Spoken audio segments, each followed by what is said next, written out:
So please give a round of applause. Thank you, thank you, thank you. Are you volunteering? Yes. You're amazing. What's your first name? Alicia. Alicia, yes, okay, cool. So here's what, you've seen this show, right, or heard of it? So everyone's seen Friends, right? So can we all pretend that Rachel Green, let's just say she wants to sell her home. Is that easy? Yeah. Okay. Mutual connection. Does anybody want to, can you tell me what a mutual connection is? That like have friends in common. Have friends in common. So then you're like, oh my, now here's what I need you to pretend. Can you pretend Monica Geller's your best friend from high school? Okay. She's your homegirl, she'd do anything for you. Yeah. Okay.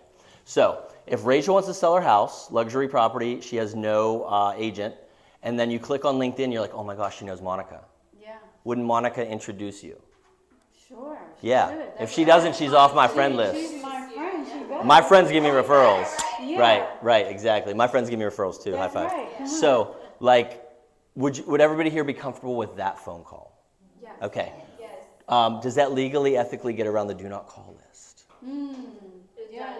Yeah. I don't think Rachel's going to ask for a 1 or 2% lowball commission. I don't think she's going to call a bunch of other agents. Alicia will tell you why. Monica, like in high school, would be furious, wouldn't she? Yeah. She'd be, oh my gosh, she'd be furious, right? It's kind of a joke, right? But I'll let that sink in. What if you could do this with 80 to 90% of the homeowners in your market? Cold calling isn't dead, it's obsolete. There's nobody I cannot get an introduction to in the world. I'll let that sink in. Does that make sense?